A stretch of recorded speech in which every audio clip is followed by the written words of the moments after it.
Assalamualaikum warahmatullahi wabarakatuh. Perkenalkan, nama saya Muhammad Rosad dari Prodi Informatika Universitas Alma-Ata. Di sini saya akan mempresentasikan hasil review jurnal saya pada mata kuliah metopen atau metodologi penelitian. Tentang jurnal yang saya review yaitu jurnal nasional berjudul Implementasi Metode Machine Learning menggunakan algoritma Evolving Artificial Neural Network pada kasus prediksi diagnosis diabetes dengan volume 3 nomor 2 dan diterbitkan pada tahun 2020. Untuk SSN dan link downloadnya sudah tertera pada slide presentasi. Untuk penulis atau kontributor dalam jurnal yang saya review ada 3, yaitu Reski Ramadhani Santoso, kemudian Rani Megasari, dan Yudi Ahmad Hambali. Beliau bertiga ini berasal dari Departemen Pendidikan Ilmu Komputer Universitas Pendidikan Indonesia yang berada di Bandung, Indonesia.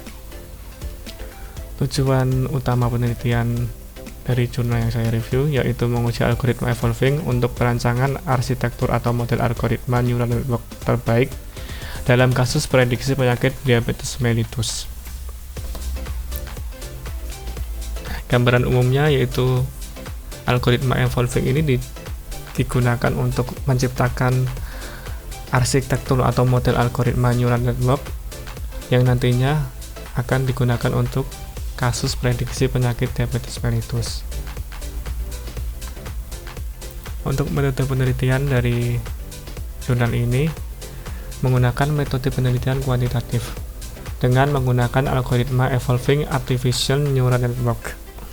Untuk konsep proses dari penelitian ini menggunakan proses data mining dengan beberapa tahapan, antara lain seperti pengumpulan data dari open dataset, kemudian data pre-processing atau sering dikenal sebagai pelatihan data, dan yang terakhir yaitu perancangan algoritmanya itu sendiri. Untuk hasil penelitian yang didapat dari jurnal ini, bahwasanya kemampuan algoritma Evolving Artificial Neural Network bisa dibilang cukup stabil dengan nilai akurasi paling rendah yaitu 79,60% dan nilai akurasi paling tinggi 83,55% dengan akurasi rata-rata yaitu 82,17%.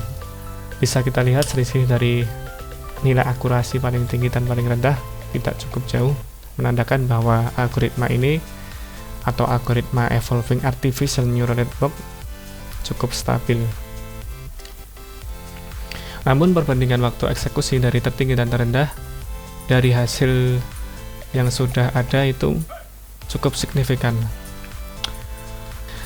Hal tersebut dipengaruhi oleh parameter banyaknya generasi yang ada dalam dataset.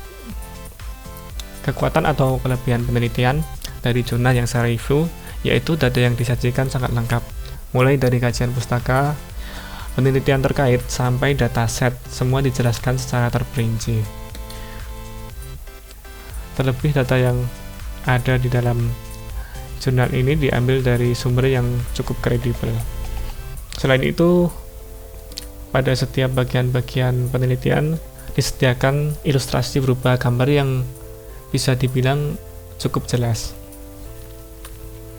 Untuk kelemahan atau kekurangan penelitian dari jurnal yang saya review, saya kira cuma satu, yaitu pendahuluan kurang menjurus ke tujuan utama penelitian. Jadi di bagian abstrak atau pendahuluan lebih membahas ke diagnosis penyakit diabetes mellitusnya. Padahal tujuan utama dari penelitian ini yaitu untuk menguji seberapa optimal algoritma Evolving Neural Network dalam membuat atau memodelkan arsitektur neural network untuk memprediksi kasus diabetes ini. Kesimpulan yang bisa didapat dari review jurnal kali ini yaitu kemampuan algoritma Evolving Artificial Neural Network cukup stabil guna menentukan model terbaik untuk kasus prediksi atau diagnosa penyakit diabetes. Dan juga penyusunan dataset dapat mempengaruhi tingkat akurasi algoritma yang dihasilkan. Mungkin sekian presentasi dari saya. Jika banyak salah kata dan kekurangan, saya mohon maaf. Wassalamualaikum warahmatullahi wabarakatuh.